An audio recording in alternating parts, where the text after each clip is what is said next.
Hello and welcome. In this video, I would like to show you how you can interpret regression output. And this is my regression output.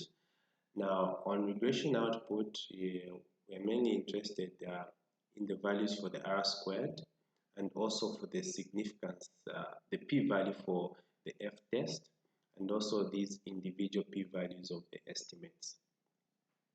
So the R squared shows how much of the dependent variable uh, is explained by the independent variables. The independent variables in here, we have CF, which is physical capital, LF, which is labor force, and our dependent variable is real GDP.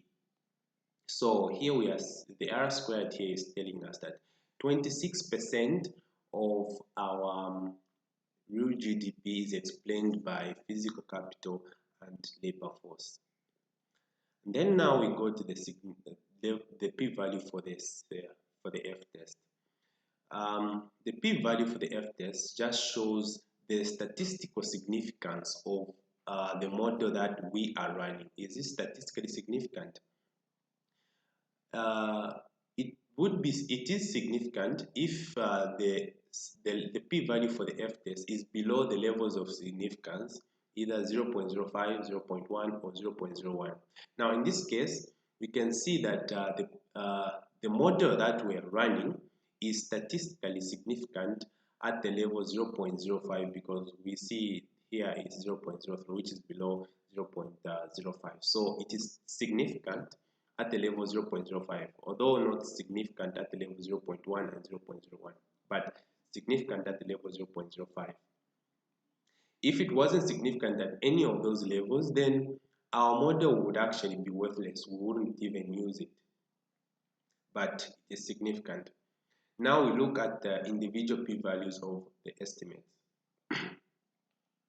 We can see for physical capital, the p-value is 0.01 if we round this one off, 0.01. So it is statistically significant at all levels of significance, at 0.1 and also 0.05 because it is below.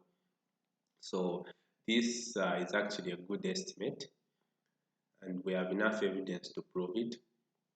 And also here, labor force, we can see that it is statistically significant at the level 0.05, because we see this is 0.04 if we round it off.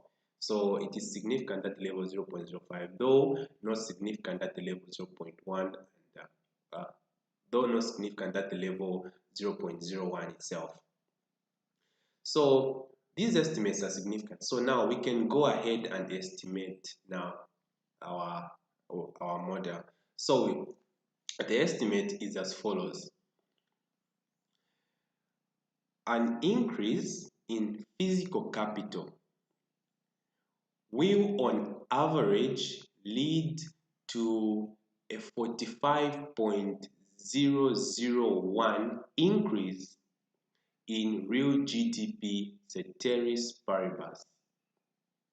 I repeat, an increase in physical capital will on average lead to a 45.001 increase in real GDP ceteris paribus. Ceteris paribus, that means other things constant.